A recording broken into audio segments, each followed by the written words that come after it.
हाँ जी, सो क्या हाल है आप लोगों के। I hope preparation RBI grade B की बहुत अच्छी चल रही होगी।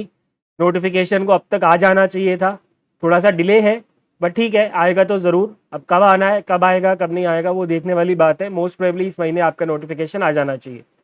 अब थंबनेल आपने देख लिया होगा, और टॉपिक आज की डिस्कशन का यही है कि क्या फ्रेशर्स को आरबीआई ग्रेड बी में प्रेफरेंस नहीं दी जाती, प्रायोरिटी नहीं दी जाती, या फिर दैट मैटर अभी जो ग्रेड ए आएगा उसमें फ्रेशर्स के लिए कोई जगह नहीं होगी क्या।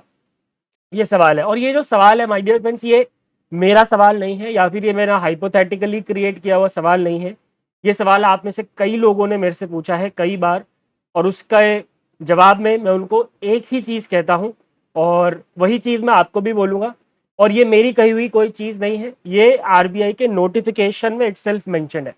अगर आप आरबीआई ग्रेड बी 2024 का नोटिफिकेशन पढ़ते हैं जाके, तो पेज नंबर 11 पे एक्सप्लिसिटली मेंशन है, पॉइंट नंबर 5 में, for RBI grade B direct recruit general the bank encourages candidates with no prior experience to apply. ठीक है, तो ये तो बात क्लियर हो गई कि ऐसा नहीं है कि फ्रेशर्स को प्रायोरिटी नहीं दी जाएगी, राइट। क्योंकि आरबीआई खुद अपने नोटिफिकेशन में स्पेसिफिकली मेंशन कर रहा है कि the bank encourages the candidates with no prior experience to apply.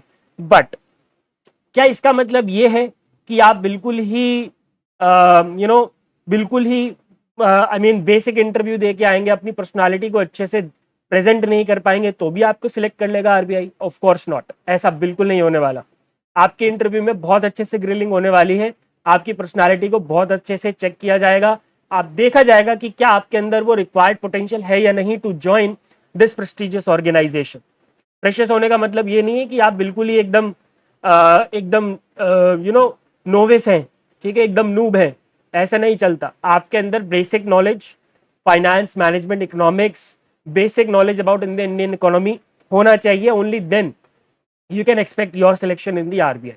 ठीक है, अब यहां पे क्या होगा कि जो वो कैंडिडेट्स हैं जो कि वर्किंग प्रोफेशनल्स हैं, उनको लगेगा कि अच्छा, आरबीआई ने मेंशन किया है that bank encourages the candidates with no prior experience to apply, तो क्या फ्रेशर्स को ही प्रायोरिटी या फिर प्रेफरेंस दी जाती है एग्जाम में? नहीं, ऐसा नहीं है। और ऐसा इसलिए नहीं है क्योंकि आप पास्ट ईयर्स के रिजल्ट्स उठा के देख लो, मोर देन 50-60% जो लोग होते हैं वो वही होते हैं जो कि वर्किंग प्रोफेशनल्स हैं, जो किसी बैंक में, इंश्योरेंस कंपनी में या किसी और प्राइवेट कंपनी में काम कर रहे होते हैं।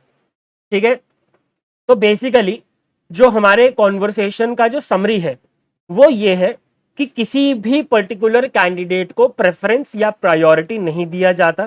ठीक है, it all depends on your performance during the mains examination and during the interview. ठीक है, अब आपने मेंस एग्जामिनेशन में, फेस टू एग्जामिनेशन में इतना अच्छा मार्क्स स्कोर कर लिया कि अगर आपके इंटरव्यू में कम भी आए तो भी आप फाइनल कट ऑफ में आ गए, तो वो ये थोड़ी बोलेंगे कि नहीं नहीं नहीं, ये तो भाई फ्रेशर कैंडिडेट है, इसको हटाओ। या वो ये तो नहीं थोड़ी ना बोलेंगे नहीं नहीं नहीं, ये तो भाई ये वर्किंग कैंडिडेट है, इसको तो हमें नहीं लेना था, इसको हटाओ। ऑफ कोर्स ऐसा नहीं है। जब तक आप एलिजिबिलिटी क्राइटेरिया को फुलफिल कर रहे हैं, ठीक है, अगर आप एलिजिबिलिटी क्राइटेरिया को फुलफिल कर रहे हैं तो फिर सब कुछ डिपेंड करता है आपकी परफॉर्मेंस पे।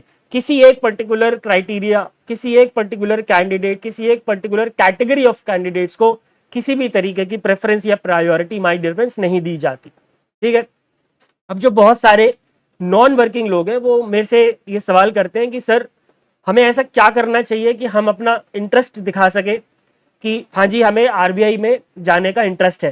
देखो, वैसे इंटरेस्ट का मतलब ये है कि कुछ लोगों का जेन्युइनली इंटरेस्ट होता है बिकॉज फाइनेंस, मैनेजमेंट या फिर इकोनॉमी बैकग्राउंड से होते हैं।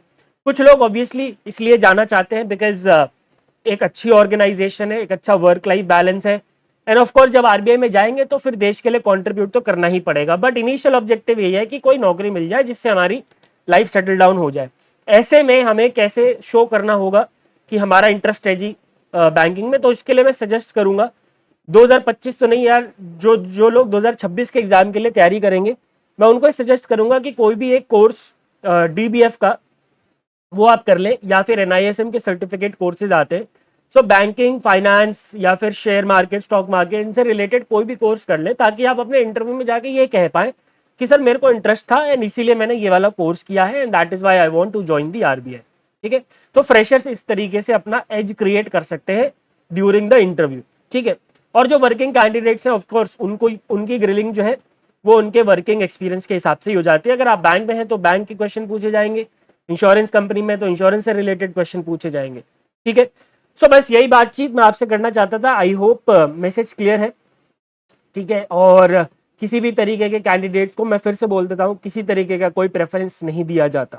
ठीक है, और ये याद रखना कि आरबीआई ने भले ही बोल दिया है कि वो फ्रेशर्स कैंडिडेट्स को एनकरेज करता है अप्लाई करने के लिए, बट इसका मतलब ये नहीं है कि वर्किंग कैंडिडेट्स का कोई चांस नहीं बनता। ठीक है, alright guys, I hope the confusion is clear and keep studying hard. Goodbye, take care and God bless.